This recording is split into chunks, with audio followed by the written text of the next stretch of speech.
My life was turned upside down last month when I was informed of my husband's death in a work-related accident. This would, of course, be hard enough to cope with, but shortly before the funeral a young man at my house, claiming to be my late husband's son. My husband didn't speak a word about him to me. He claimed to have not known about me or either of my daughters 12 and 8, until he was notified of my husband's death and found the obituary in the online version of our local paper. The young man was 18 and must have been born before I met my husband. He also claimed his own mother died years ago and was never to his memory in a relationship with my husband.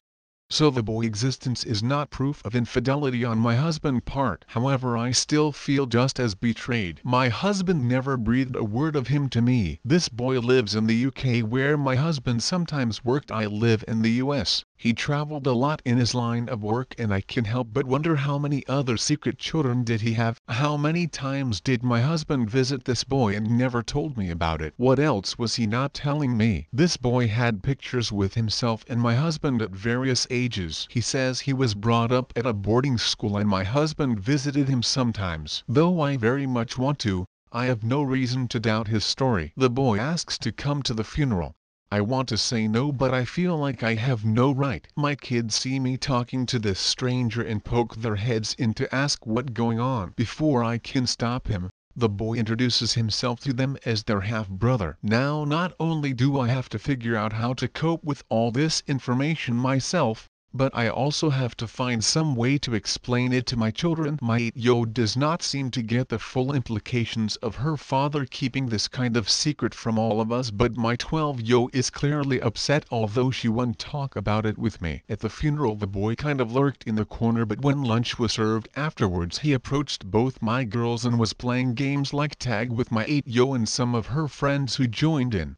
I didn't think this was appropriate, and when I told him so he apologized and said he did it to raise her spirits and it what people did for him when his mother died to cheer him up. Something about his answer irked me and I got the impression he was trying to manipulate me into feeling sorry for him and using my children to do it. My mom and my sister came over to help me after I got the news about my husband. Of course I talked to them about what was going on and they were shocked. My mom brought up the point that the boy might be after money. All of our important assets were in both of our names and I am the only beneficiary of his life insurance policy. But I was not sure what could happen if he tried to sue. I asked the boy frankly if money is what he was after and he said, "No, I could not take any of your money. You have kids to take care of." It irked me the way he said that, as though I was offering money and he was trying to show how good he was by turning it down. It felt as though he expected me to give it to him anyway. I asked the boy what he wanted and he said he wanted to get to know my children because they are his sisters. In my opinion, they might be his sisters, but he a stranger to them regardless of biological relation. Apparently at the funeral he told my 8-year-old he was going to ask me if he could take my girls to the aquarium, and so that got her hopes up about it before I could even make a decision. I said yes only if my mom or sister went with MBC. I was not about to let my girls go with a strange man no matter what. Over the next week he also took my girls to the park, ice cream place, and the lake, with my sister as a chaperone every time. I agreed to this and it was helpful because it gave me a chance to break down and cry to my mom without the girls around. When he left and my 8-year-old hugged him and told him not to go and he said, "I promise I'll come visit again," I stepped in and said, "No, I think it would be best if you didn't come back here." He looked hurt and my 8-year-old cried, but I was sick of him promising things without getting approval. She thinks it a cool mystery like from a TV show that she has a secret brother, and she does not realize how disturbing it is that her father hid his existence. My sister asked me later why I told him not to come back and I told her I think the whole thing is weird.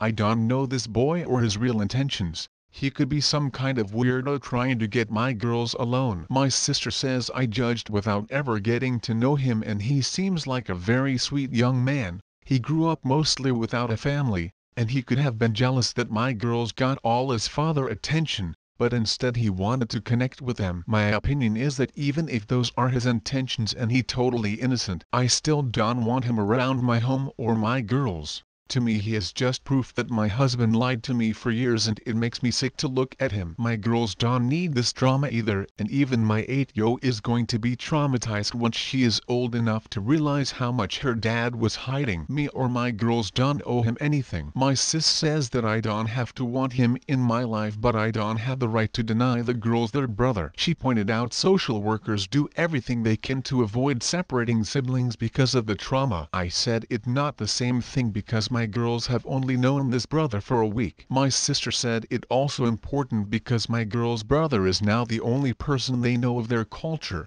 My husband was like 1/8 Hawaiian, the rest white and Asian, and so the girls and their brother are like 1/16. The boy appears to be white, and my daughters and I are black. But this boy was raised in the UK and he is part of Hawaiian culture, and honestly I think culture is something natural and not something to force because of your genetics. My girls don't live in Hawaii, they live in Oregon, so that is their culture, not black culture or Hawaiian culture. I don't force myself or my girls to participate in African culture just because of our genetics. I thought my 8-yo would get over her brother, and she did go several weeks without asking about him, but yesterday she asked about him again.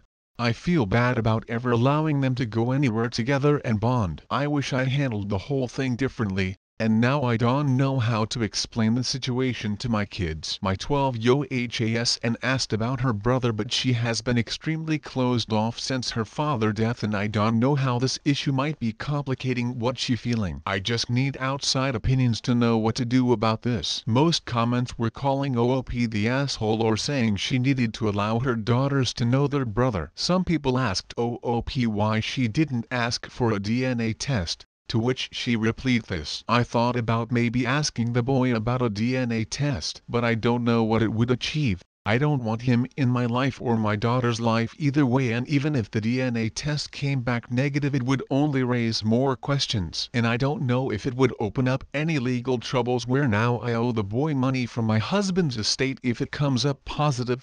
Comments: I going with NTA. Call me a skeptic, but get a DNA test first. Something about this entire situation sounds fishy. I would not even have let my kids hang out with him. The way he phrases his answers does sound manipulative. What people did for him when his mom died, he didn't need to convey this information to you during your husband's funeral, but he did. The way he phrases it sounds like he trying to make you feel bad for trying to establish boundaries. And yes, it sounds like he trying to guilt trip and gaslight you, making you feel like you crazy and paranoid. Further, he didn't outright reject your money. He phrased it yet again in a way that he fishing for a longer haul.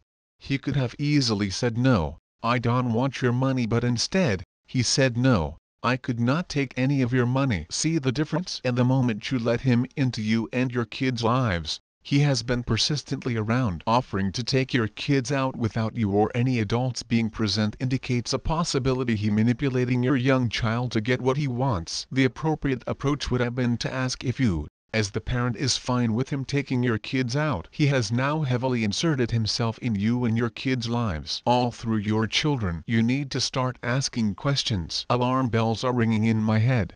OOP reply: well, the comments alerting me to how this might be a scam attempt have opened my eyes. I didn't want to introduce this stranger to my kids, but when he showed up to deliver such shocking news, my children came in and asked what was going on. He introduced himself before I think about how to tell my children. He asked if he could show up to the funeral, and I felt like I could not say no to that, but then used it as an inch with my children. He offered to them behind my back to take them somewhere, so then I felt like I would be the bad guy if I said no. It rubbed me the wrong way, but I brushed it off. I was in a vulnerable state, not thinking clearly, and he took advantage of that. I should have trusted in my instincts from the beginning. The idea that there could be scammers that prey on grieving families is just horrible, and I had no idea of such a thing. I've contacted a lawyer to figure out how to establish if there is truth to his story and what my legal obligations are to the boy. I'm also going to have a long talk with my sister to see if during their outings he had done any kind of prying that might have led to him learning information about my family that he could use somehow. I'm already in the process of getting therapy for my children and myself. Addict 2.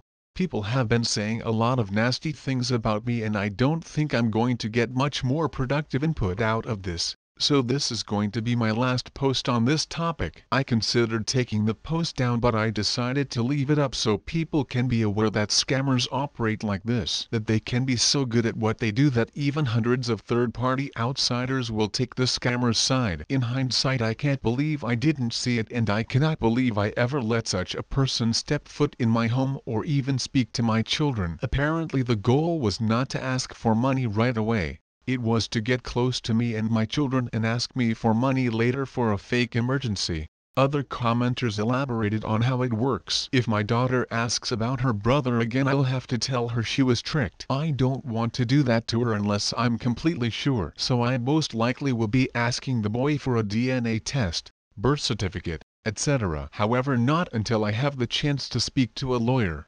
Update: I was wrong and IWTA my husband's son. I was not trying to demean him by calling him the boy. I was avoiding using names, was telling the truth. My husband's name was not on his birth certificate, but the DNA test did show he was related to my kids. He also had more photos, cards and voicemails. Tons of evidence to prove that my husband did keep regular contact with him. Apparently the son's grandparents were his legal guardians. My husband occasionally gave them cash as under-the-table child support. I did notice that husband sometimes made large withdrawals when he went overseas. He said it was because shops there don't take his card. I wanted to believe it was a scam because I thought it made more sense than husband having lead. Talking to my husband's son a bit more revealed he'd been lying to him too. Apparently he told him he was a cowboy and a pro football player. Then when son googled him, he switched to saying he was a gangster who had done prison time. Needless to say, none of that is remotely true. I can fathom what could possess him to behave this way. Lying to me,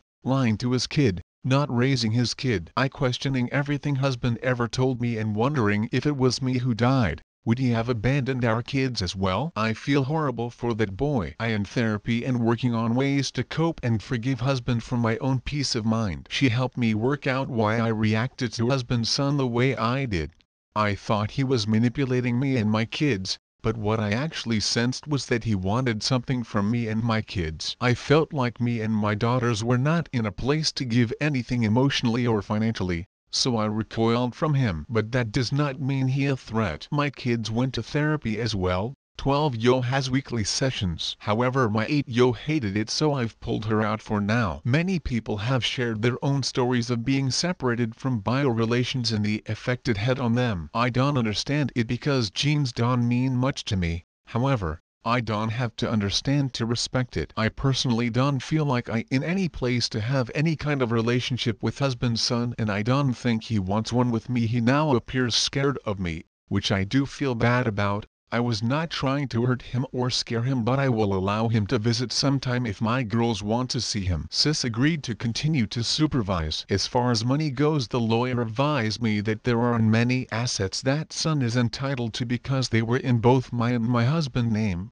except for a few investment accounts that were only in my husband's name, thankfully not where the majority of our savings are. I know people think I am an evil witch for caring about money, but I need it to feed, clothe, and educate my own children. Update 1. I don't feel like I really count as a step-parent. I don't know if I'm in the right place for this. When I went to other subs for advice, it felt like an angry mob, and I'm hoping people here might be able to relate to some of the things I'm going through. I didn't know my husband had a son until after I became a widow. His son is 18 and lives in the UK, where my husband regularly visited him without telling me. My husband apparently kept our family, myself and my 2 daughters, 13 and 8, a secret from his son as well. The son found out about us after my husband died and showed up at my door to introduce himself. I didn't handle it well at the time. I was in a fog and not prepared to process anything, let alone the fact that my husband had been hiding a secret of such magnitude from me. I let him get close to my daughters, but when he said he would come back to visit, I reacted negatively and told him not to come back. After talking things through with my mother and sister, I realized that I didn't have the right to keep my daughters from their brother if they wanted a relationship with him. I reached out to the boy to confirm his story and decide on a time to visit. It was supposed to be late next month. My sister was supposed to come out and help and supervise all interaction between my children and their brother, because I am not mentally prepared to be around him and I'm not sure I ever will be.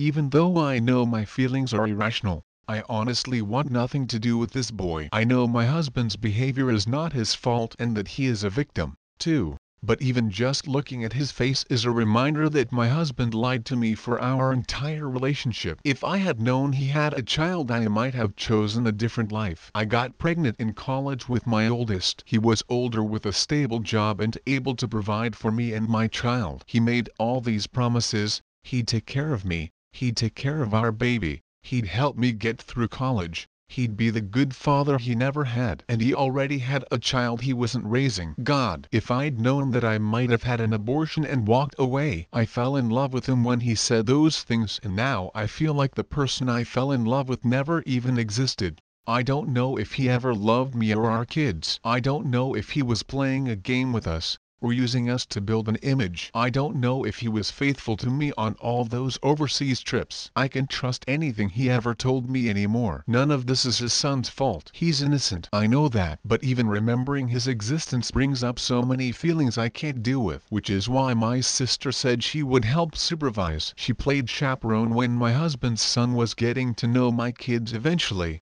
She said she'd be willing to do it again. We picked a time and she said she'd be there. Today, she tells me she can't do it. Her job is understaffed and she can't get the time off work. My mom can't do it either. She has a surgery coming up and won't be able to travel. My dad will also need to be home to take care of her. I am not going to leave my kids alone with their brother, what my sister suggested, since he is frankly still a stranger to me, and to them. There might be a 99% chance he has pure intentions, but that 1% chance isn't one I'm willing to take. There are all kinds of stories out there about children being abused by my trusted family members. So my only options are to cancel the visit, which my kids, especially my 8-year-old, are looking forward to, and I don't want to take away one of the few things they've been able to feel happy about since my husband died, or be the chaperone myself. This will also mean I need to take time off work. I can manage, but it's not ideal. I just don't think I can do it. I didn't choose to be a stepmother. I'm sure the boy does not really want me as one either. I apparently scared him when I told him not to come back, and when we talked on Zoom since then he acted nervous and flinchy,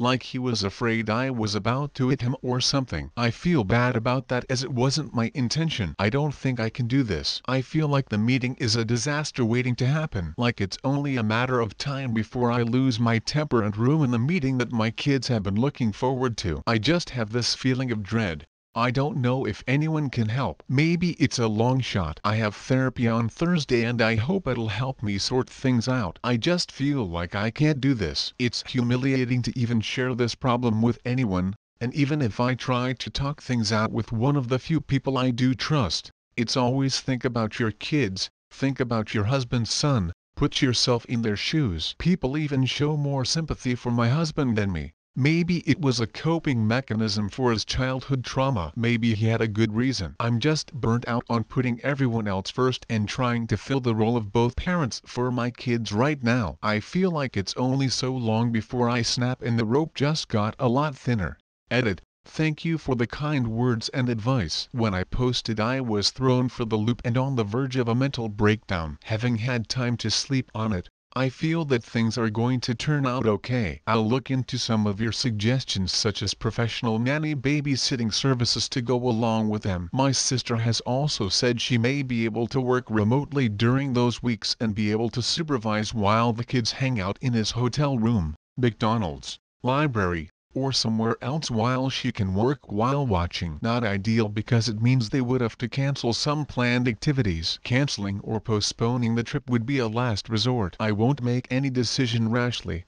I'm going to take a few days to think about things, talk it out with my therapist on Thursday, and have a definite answer by Monday. It might not be impossible for me to supervise. At first I panicked because I didn't think I would have to and felt unprepared, but I might be able to psych myself up for it with time. I've been through worse trials than this. Sometimes I just need to remind myself that I'm stronger than I feel. I appreciate the kindness and civility from this community. I wasn't sure if my post belonged here, but you all seem much more understanding than other subs and I truly appreciate it.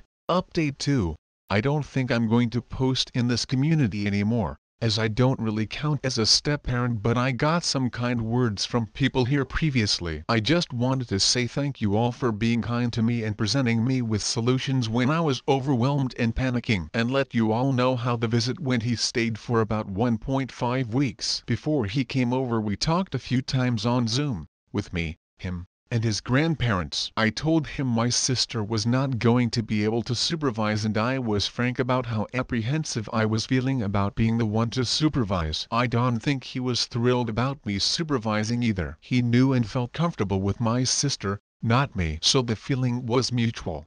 But we decided to go ahead with the visit anyway. We made a few changes in what they had previously planned when my sister was going to supervise, but not many. We also discussed contingency plans for if something went wrong and one of us needed space. Just knowing that I would have an out if I needed it was a huge relief and helped immensely. Overall, things went relatively well. He and I were civil. I got uncomfortable, but not to the point where I could not cope. He and my girls got along well, with the exception of one incident, when my girls got into a spat with each other, and he tried to intervene, which made them both mad at him. But it was quickly resolved after each girl had their time stewing about it. I will say he was very good with both my girls, but especially my Aita, who has been having a very difficult time lately. Even before her father died, she'd been struggling a lot with school and trying to find the right treatment for multiple diagnoses. She'd been acting out and been very easily frustrating for a lot of the adults in her life, including me. I admit I love her and I do my best, but she is difficult sometimes. But with her brother, it's like they are kindred spirits or something. He was a real trooper, acting out scenes from the movie and Kinto with her over and over. I realize it is probably really good for her to have an adult in her life who does not want anything from her except to spend time with her. Before the boy left, I gave him a thank you card expressing this to him and that I do genuinely hope he chooses to stay involved. Overall, it was a positive thing. I'm glad we went ahead with the visit, and thank you again to those of you who left supportive comments. Update 3. Thanks for the sympathy. Things are more or less the same, but I'm learning to live with it better and better each day. I got my 9-year-old daughter into equestrian therapy, which she enjoys. We have made a point to not call it therapy, and it is probably good for her, but it has and made a noticeable difference in how she seems to be behaving or coping. She's still at her old school, but I have made the decision that if a spot opens in the charter school, she'll definitely be switching. My 14-year-old is bouncing back a little better and enjoying her first year of high school so far. The high school is large with lots of options for extracurriculars and such that are very little cost, which I think is good for her since she was previously involved in a lot and we had to cut back due to financial constraints after my husband died. My husband's son came for another visit last month. It didn't go as well. He brought his girlfriend. She was polite but not very interested in my girls. I think my 9-year-old was a bit jealous that she had to share her brother attention with the girlfriend and was a bit mopey and prone to mini meltdowns during that time. So it was not the most fun time ever for anyone. Unfortunately, my husband's son and his girlfriend are invited to Thanksgiving at my parents' house. We'll see how that goes. I at least feel more accepting of him being around now. Last year it was hard to even look at him. I know none of this is his fault, but it was hard to see him as his own person and not just a reminder that my husband lied. And this year I felt a little better. I still don't know and am just trying to accept that I never will know why my husband lied to me or how much he lied about. The best I can figure is that it was some kind of coping mechanism that he developed growing up in foster care to keep all his different families separate from each other, if that makes sense. He didn't keep in touch with anyone he grew up with, not former foster family but also not even friends from back then, nor did he ever even talk about them. He told me very general vague details about how it was a horrible situation but very few specifics. I always thought it was odd but wanted to respect that his past is painful for him and wished he could tell me more but didn't want to pry. I don't know and I never will know, but I have a hunch that it all ties together for him and he just has a compulsion to keep different parts of his life separate. It's the best reason I could come up with after agonizing over it for so long anyway. This was a really messy situation that the deceased husband selfishly left. I don't blame OP for her initial reaction and I don't fault the son for trying to get to know everyone either. I really hope the best for everyone. None of them are at fault, and I wish they can form some kind of connection. Also, even though it was a scam, it was a great reminder to always be careful and listen to your guts. Thanks for listening everyone. If you enjoyed today's story, make sure to give this video a thumbs up and subscribe to Red Relationships to never miss a future upload.